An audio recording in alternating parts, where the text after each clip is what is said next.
স্ত্রীর মহব্বত ভালোবাসা।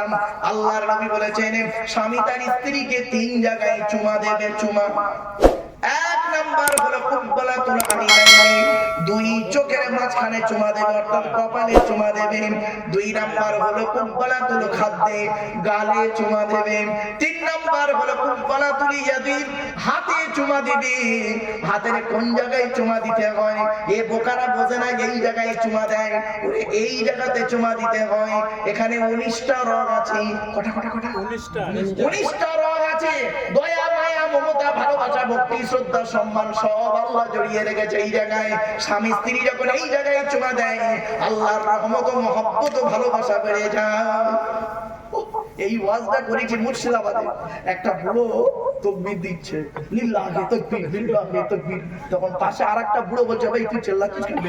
তখন বলছে ভাই তুই বুঝিস এতদিন বুড়ি 20 বছর হয়ে গেল বুড়ির হাত ধরতে পারি না। টেনশন হয়েছে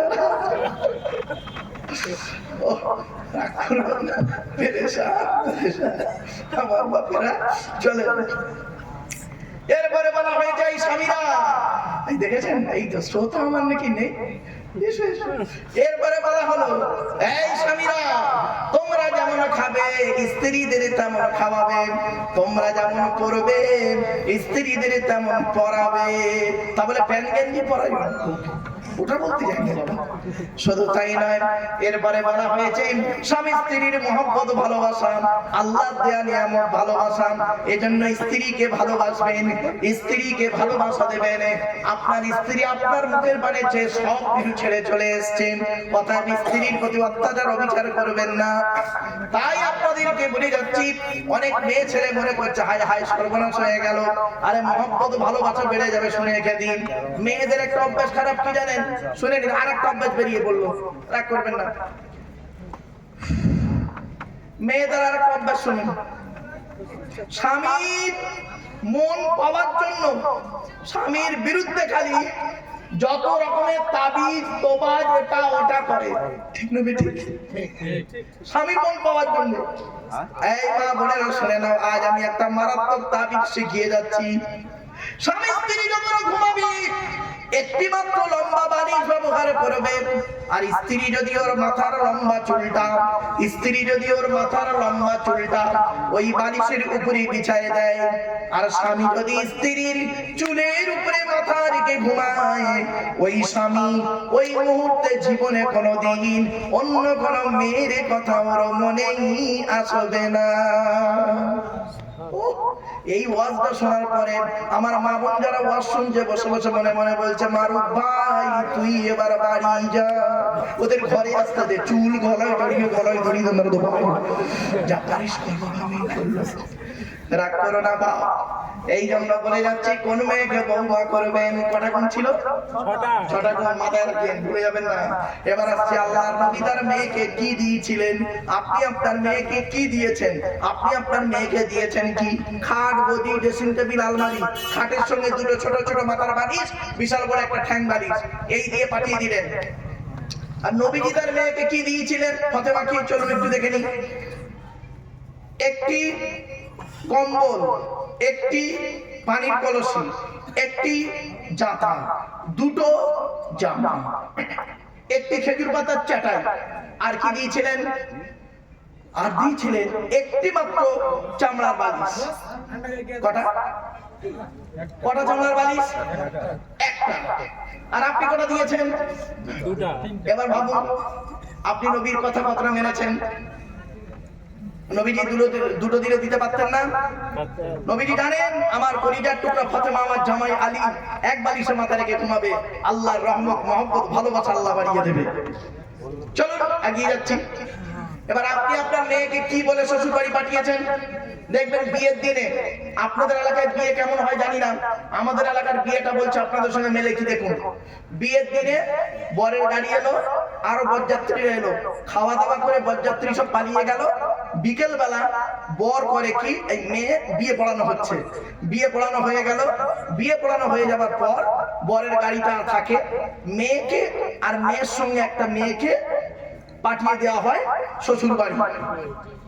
চিনি বুঝতে পারছেন আমার কথা? হয়তো তাহলে ঠিক আছে মিল। এবার দেখেন, আপনি আপনার মেয়েকে যখন শ্বশুর বাড়ি পাঠিয়েছিলেন, নবীজি তার মেয়ে ফাতেমাকে শ্বশুর বাড়ি যেদিন পাঠিয়েছিলেন কি বলেছিলেন, আর আপনি কি বলে পাঠিয়েছেন? আপনি আপনার মেয়েকে কি বলে শ্বশুর বাড়ি পাঠাচ্ছেন শুনুন।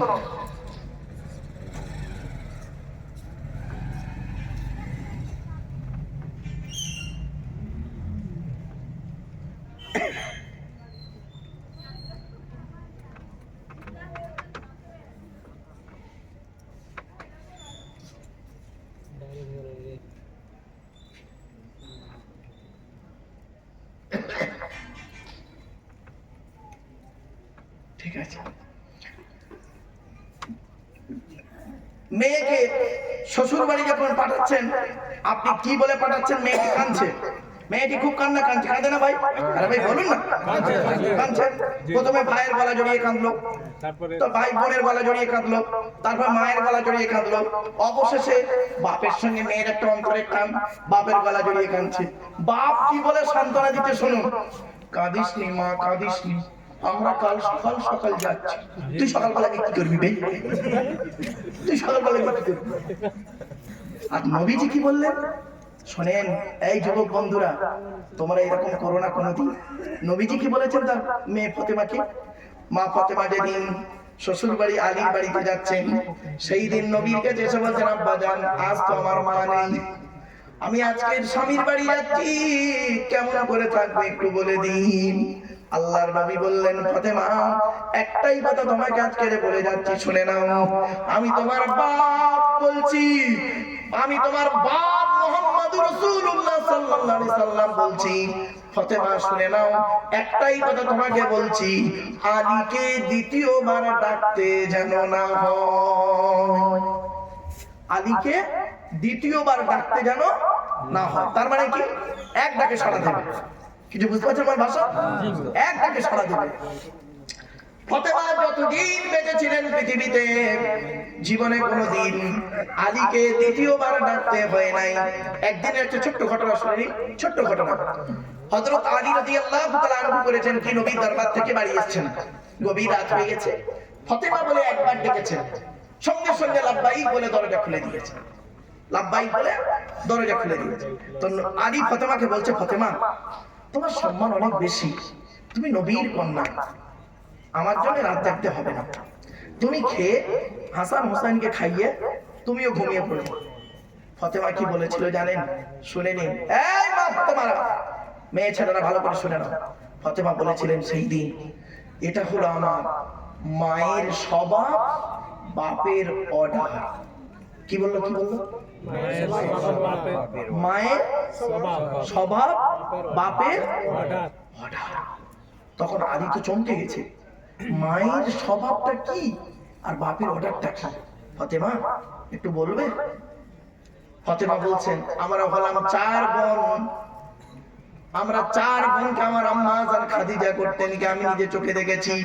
আমাদের 4 বোনকে খাইয়ে শুইয়ে দিয়ে আমার আম্মা জান খাদিজা করতেন কি আব্বা জানের জন্য যত রাত পর্যন্ত আব্বা বাড়ি না আসছে ততক্ষণ পর্যন্ত আমার আম্মা জান খেতেন না এবং ঘুমাতেন না, দরজা লাগিয়ে দিয়ে দাঁড়িয়ে দাঁড়িয়ে আল্লাহর কোরআন তেলাওয়াত করতেন, আল্লাহ আল্লাহর জিকির করতেন।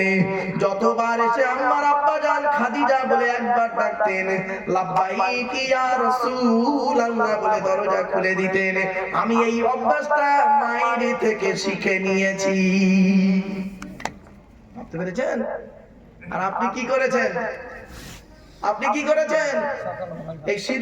এই শীতের সময় আসছে শীত, অগ্রহায়ণ মাসের শীতে কি পৌষ মাসের শীতে আপনার জামাই করেছে কি, স্বামী গেছে একটু ওই হরিশ্চন্দ্রপুর বাজারে, রাত 10টায় বাড়ি আসবে। মেয়ের মা মেয়েকে ফোন করেছে সন্ধ্যে 7টার সময়, মেয়ের মা মেয়েকে ফোন করছে সন্ধ্যে 7টার সময়, হ্যালো কি করছিস মা? তা মেয়ে বলছে, কি আর করবো, স্বামী খাই রুটি, শ্বশুর খাই পরোটা, শাশুড়ি খাই রুটি গরম ভাত, আমি শুকনো মুড়ি। বুঝতে পারছি ভাষাটা? এমন জায়গায় বিয়ে দিয়েছো, এই করতেছি।